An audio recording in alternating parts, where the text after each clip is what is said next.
something was definitely taking place. At that point, they notice there's a being walking up the front driveway of the house. They don't see it clearly, but they see movement. They see a figure walking up the driveway outside through the lounge window. And at that point, everything becomes really, really blurred.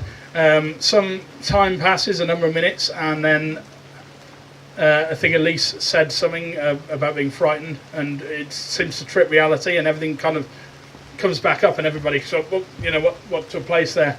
I've got some testimony here from David's daughter about this. When I interviewed her, I covered this experience with her, and she said the following: we were all sat talking, and the gate opened, and there was somebody coming up, and then all of a sudden it was like I was scared.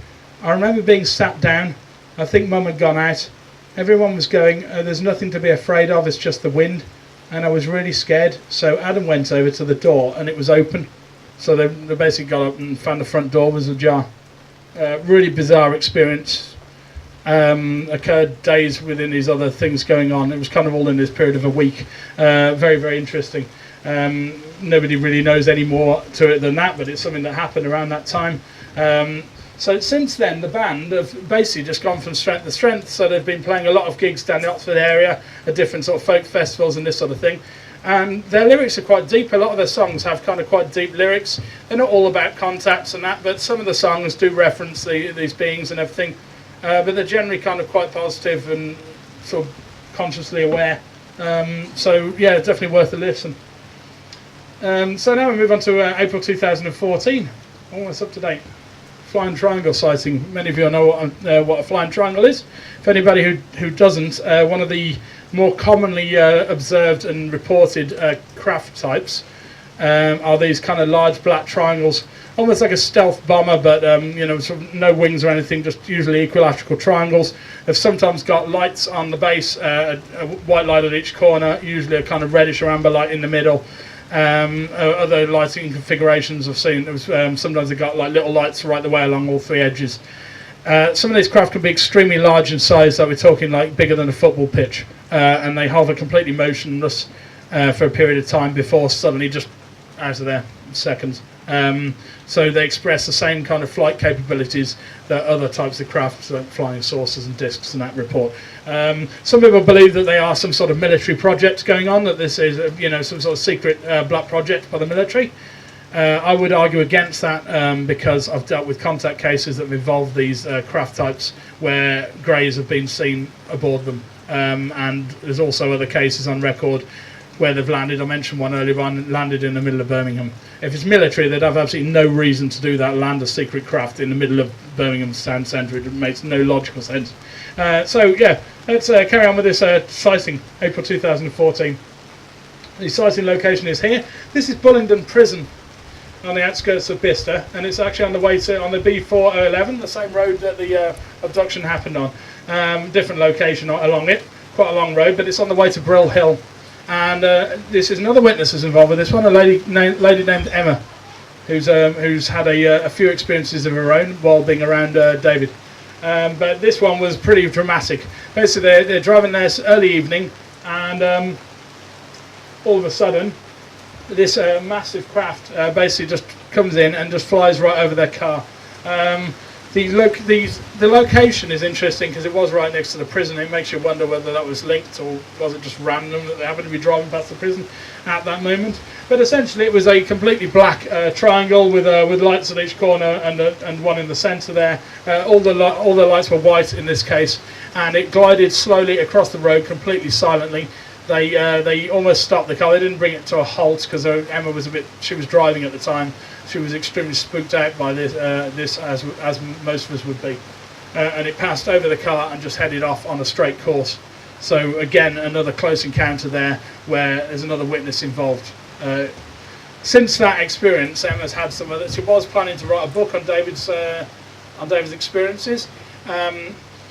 Within a couple of months of that, she had a missing time episode while on the way round to visit David. She had a period of missing time she couldn't account for, and it spooked her out so much she decided to leave it and drop the book. So I spoke with her, and she's not really happy about what's happened to her. You know, she doesn't like it. She was creeped out by it and just wanted to leave it. But again, it's just somebody else who's been involved with David in a way, and stuff's happened to them. So yeah, as I mentioned, we've already gone over the military or alien origin for this, and I would certainly argue that it's them rather than the military. Although that's not to say that every single FT isn't. Maybe some are back engineered and being flown by humans. That's entirely a possibility. What or who was it there for? We're never going to know, really. It was just in that area. Was it there to scan David or something? Was it checking up on him or something like that? Or was it just completely random that they just happened to spot it? With most UFO sightings, it seems to be you just need to be in the right place at the right time. Or I suppose some would argue the wrong place at the wrong time, perhaps. So, yeah, we're coming to the end of it now. But there's a very important aspect that I do want to cover with this case, which has got some quite dramatic aspects to it. Yes, surveillance. So in some contact cases, the individuals report being observed by unknown agencies. Now, these are sometimes called the Men in Black. That's the name they've been given. They usually appear to be kind of personnel, government personnel. In some Men in Black cases, they appear to be non-human, so the beings appear to be alien themselves, almost like they're putting on a human form. And they're quite often seen wearing these kind of black suits with fedora hats, like from back in the 1950s. And they've got kind of very, very pale complexions. In a lot of the contact cases, though, they appear to be sort of agents, as in normal humans, almost like they're trying to find out information. That's what I believe is going on. I believe they're trying to find out information about these beings through the contactees because they know that they've had experiences with them, so they kind of monitor them. Now, there is numerous indications that Dave's been observed, and these are not really to be taken lightly. There's a sort of thing that you could just say was just down to paranoia. But on a number of occasions, Dave has been photographed by random people in suits, or he's been out on the road and he's just seen him just lift up a camera, snap him, and just carry on walking. There was an incident where there was a van parked up opposite the house for about 2 days with a man sitting in it appeared to be sitting wearing a suit, monitoring their house, watching. Whenever they looked out the window, his wife was really creeped out by this, and he didn't get a photo of it. He kind of wished he got a shot of that now. But he didn't. This guy was there, and whenever they looked out, he was there opposite their house. You could say, well, okay, it's unrelated, and he's just there, and maybe he's just, maybe he's just paranoid. And sometimes with contacts, it may just be that, and it may not be that they're being under surveillance. However, there is a case that happened where he believes his phone is being tapped or has been tapped on occasions. And this experience happened. He was in the kitchen and he's doing the cooking. And he's on the phone to his friend, and because he's got the frying pan and that, he's got the phone up here on his shoulder. He's holding it with his head like, it's just trying to cook at the same time. So he ends this chat with his friend, and his friend hangs up. And because it's up on his shoulder, he doesn't immediately click the stop himself, So his friend hangs up, and it's still on for a few seconds. When you get to an end of a mobile phone call and it stays active. Then he hears this male voice, an unknown male voice on the phone, say he didn't say anything that time. And Dave's like, hello? And it just goes click, goes off. So it certainly appears that somebody was monitoring his call. And I believe when they were saying he didn't say anything that time, is that they were looking for information, and they were listening to see whether Dave was discussing his experiences with his friend over the phone. And on that occasion he didn't, they were just chatting away like normal. So there's an indication there that his phone had been tapped on that occasion. Whether it's still tapped today, we don't really know. Yeah, then there's the sunglasses. Oh yeah, this one's interesting. So this happened early last year, I think, early 2015. Dave rings me up, he says, you're not going to believe what's just taken place. He'd gone down his local park, and most mornings he goes down there just for a normal walk.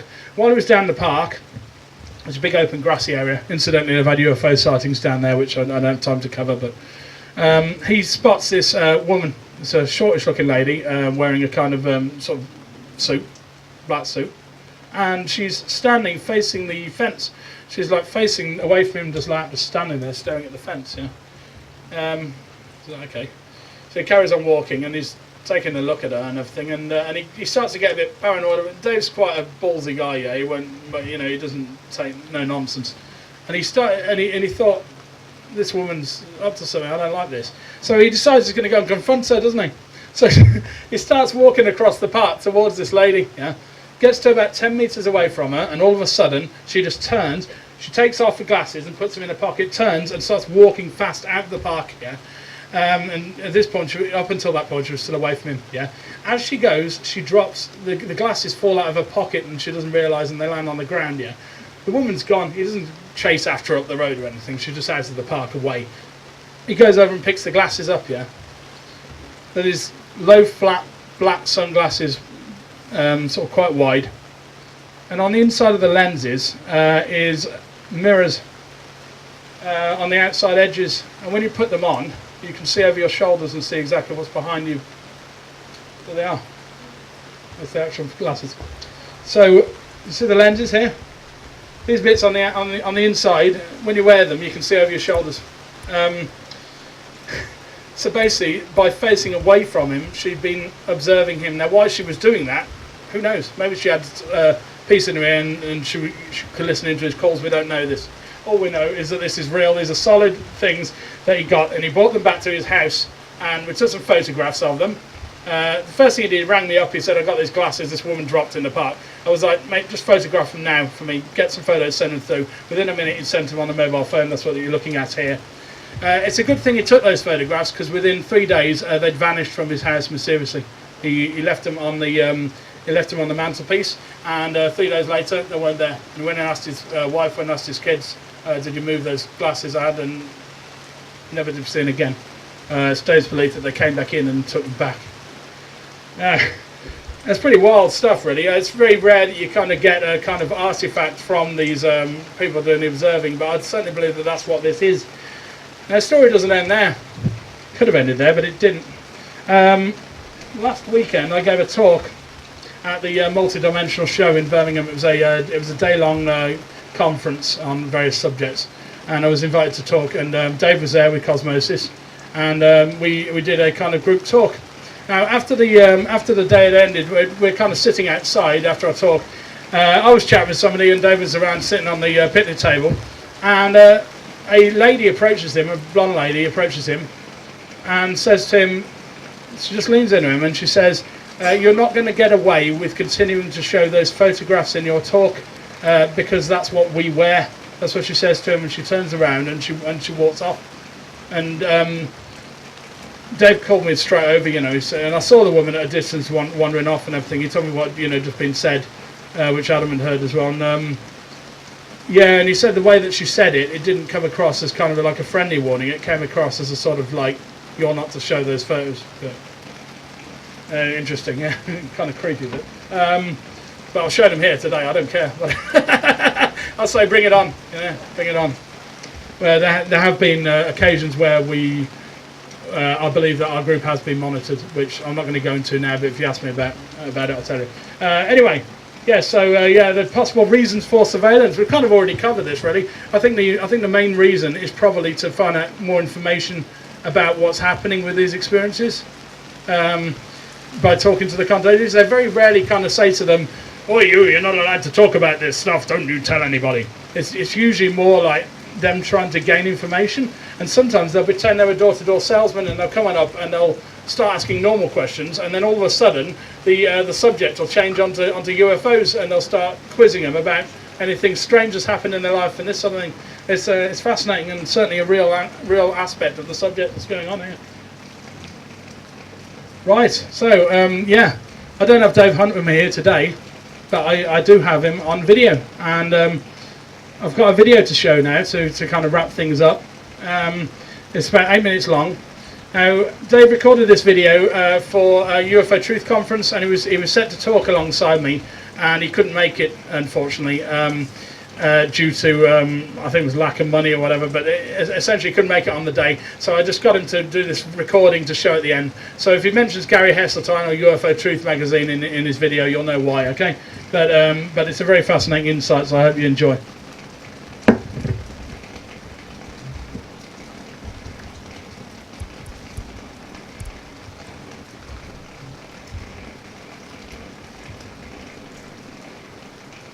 Hi everybody, my name's Dave Hunt. I'm the guy that you've just been hearing about for the last hour or so through Dave Hodrien. I'd like to apologise for not being there at the moment. I'm afraid that other commitments with Cosmosis has pulling me all around the country at the moment, and I'm just too far away to be there. So I'm sorry about that, because I would have loved to have been there. I'd like to start off by saying that the reason why this story has come to you at all in the first place really is in like no small part to Dave Hodrien. His integrity and honesty and friendship that he's shown me have meant that I've trusted him to bring the story forward to the public as such. You know, if it wasn't for him, like it just wouldn't have happened. And I would suggest to anyone else out there who's looking for somebody who they can trust to speak to about their experiences, because that's what a big part of this is about. As I couldn't recommend him any highly. I suppose now you've heard the story, and if you want to look at it in depth, I know it's online as a report that Dave wrote on the UFO website. I suppose really what you'd probably be interested in knowing now is how I sort of like live with it. And that's it's an interesting question that I've just asked myself. It's truly affected like every area of my life. It really is quite hard in a very short video like to explain like the fact, you know, how it's led me to where I am today. There's been a lot of ups and downs, and I've been over the years I've felt very isolated from people, and the people around me as well who are, you know, had to accept weren't going through the same thing that I was, and weren't driven the same way I was to like to learn more about myself and who I am and my place in the universe. But what I would say is ultimately, as far as my own personal perspective is come with many benefits. And I've grown as a person more than I ever thought that I would have done when I was a 21-year-old man. I didn't realise the depths to understanding that there was to being a human being, and the depth of the love that basically as well that surrounds life itself. And that's been a profound journey for me to sort of like come to terms with, and had to have to change as a person and to start treating people around me as if they are me. And to not only sort of like intellectually understand that, but to actually feel it and to act upon those feelings. It's led to me being homeless a number of times, and it's led to me being, for most of my life, being quite poor financially, because I was just completely driven to build my relationship with these guys. And to feel, there was a sense to me, I think as all humans do, to feel actually worthy of being like, you know, in a relationship with people that basically behave better than we do. I don't really know how deeper to say it, but they just do behave better than we do. But they assure me that we have absolutely that we have all the potential in the world to go above and beyond even the way that they behave. And I believe that now. I truly do believe that humanity has unlimited potential. It's ultimately, I suppose I need to come around to the fact that like the way I express myself now and the way I've become as a healthy outlet for what I've been through, and it's through my band Cosmosis. I feel like it's my thing that I can do, you know, that I can give, that I can spread the message that I've been told and learnt myself as well, and just spread a little bit of high vibrations and spread a conscious awareness at every point, but to not do it like really deeply seriously, because it's not the feeling to get off these people. Like the feeling is one of lightheartedness and of shedding like weight and you know and acting in a lighter way, and that's always been like the sort of primary idea of the band, is that we're lightweight, but we do it in a very good way. Obviously the band has been made up of experiences mostly, and that's had an amazing and profound effect on like the music and what we do. I know you may have heard a few stories about Adam Panic, and he is here. Adam, come in, mate. Just like okay, hello, come in. Just come in and say hi to everyone so they recognise you. Hello. Yeah, this is my main man, Adam, and we're like basically two experiences that came together, and I want to tell you that it does happen. And you know, like there are a lot of people out there that you can meet, and me and Adam are now making music together, and we're both like outletting what's going on in the best way that we know how, the most healthiest way we know how. Adam, you start mine. Okay. I've got notes. Sorry. I can't say that I know where it's going. Not with specific details. I'm not one of these people that will tell you that the world is going to end in 3 weeks, and I don't believe that. I am very optimistic about the future. I genuinely am. I know I haven't got a particularly smiley face, but I really am. And I do think things are just going to get better. And like I think with the amount of people now that are like, you know, experiencing contact with like beings from elsewhere, and are seeing the UFOs and are being touched, even if they're not seeing the UFOs and having a conscious contact. You know, there's a lot of people walking around now being touched, and like being touched spiritually and emotionally, and I think it can only go one way. That kind of conscious awakening is not going to diminish, it's only going to get stronger and stronger. And for me personally, I think it's the best thing that can happen to the world. And I want to be a part of that. And that's, like I say, in no small reason why we've done the band. True? Yeah, it's true. I just want to say one quick thing as well. I think the whole point of the whole contact is them teaching us again how we all come together and share our experiences. That's the point.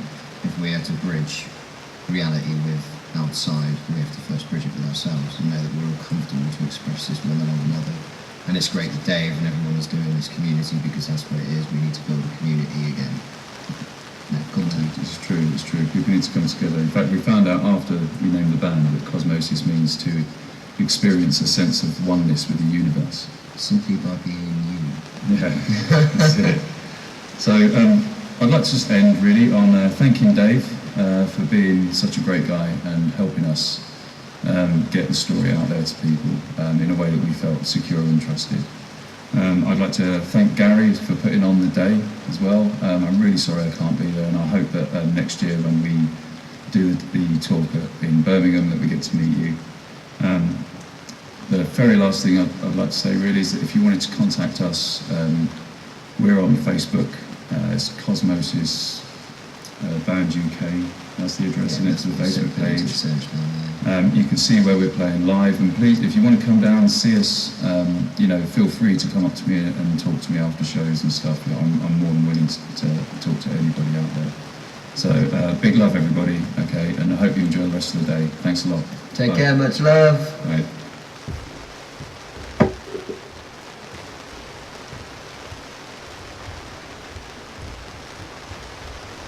Right, so that's the guys themselves.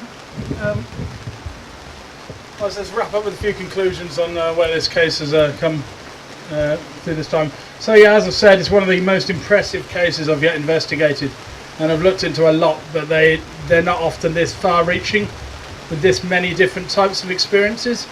Now, the bigger a case gets and the more varied aspects that it contains, the more people tend to kind of take a kind of negative slant and a sceptical view towards it. But I can assure you from the heart, these experiences have happened to these people, absolutely. And everything, I've never once had any doubt that the stuff that they're sharing with me isn't real things that have happened to them.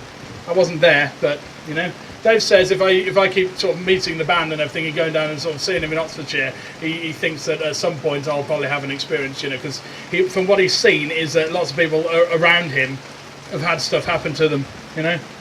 It has forced me to reevaluate my thoughts on the contact subject specific aspects of it, some of the agendas that these beings appear to have, this whole kind of connection with an individual being and looking out through their eyes. It's an angle of the subject, and it's one of the agendas that's not very often covered or talked about by ufologists, but I think it's a very, very important one. It's absolutely clear that David's sincere about what he's experienced. I mean, you can see there from the video how sincere a guy he is, and if you met him in real life, it's just like that, you know. He's totally straight up, totally down to earth about what's happened to him, you know. These are incredible things being experienced by a totally normal individual. It's affected him, his family and friends in many ways, as you've seen through tonight. We've gone over some of those ways that it's affected. It's caused a lot of harm and a lot of good. Cosmosis has come about as a result of this contact, and some of their music may have come directly from the beings themselves. This story is far from over. There's some new experiences that I haven't covered here that were reported to me about 2 months ago that we've added to the report. The report continues to grow all the time. When the guys get in touch with me, if they've had any experiences that I think are interesting enough to go in there, then they get added by myself to that report. So if you're interested in what you've heard tonight and you want to hear more about this, do go out and check it all out. It'll take you a while though. Have a few drinks, yeah, a few cups of coffees lined up. Yeah. Here's our details. The Birmingham UFO Group. We're at www.bufog.com. All the case reports, at least the ones I'm allowed to write. I'm not a journalist who'll just go and grab information and put it out to the public. That's not what we're about at all. I deal with a lot of cases, and a lot of people just want to chat and they're too scared of the ridicule or whatever. But if they are willing to share their details and them to go in a report, very confidential of course, then it goes on there and you can go and have a read for hours and hours and hours. I spent quite a bit writing at the reports. We've got a Facebook page there, our organisation page, www.facebook.com, Birmingham UFO Group, and on there I post details about upcoming meetings. Any of you are welcome to travel on up to Birmingham anytime you like and come along to those meetings. You don't have to be an official member of BUFOG to attend, and we get lots of speakers, world-class speakers speaking at our group. And also I recently released BUFOG Truth Seekers, which is a Facebook community page. We've just hit 500 members last night, so it's grown strong and steadily. Do get involved and add yourself to that. And and that's what we use when we're not at the meetings. We'll be chatting on there, posting interesting links and videos and stuff. So and Dave's also part of that, and Adam and that, so you can talk to them through that. There's the Cosmosis page there, facebook.com, Cosmosis Band UK. They haven't got an official website yet, they're just doing everything through the Facebook page at the moment. I believe they might be on SoundCloud, and there's probably a link to it off that. Do check out the band. And that, ladies and gentlemen, is it. I hope you've had a fascinating evening and thoroughly enjoyed my talk. If you've got any questions, by all means come and speak with me. I'll be around a while yet, so come and have a chat. Thank you very much for your time.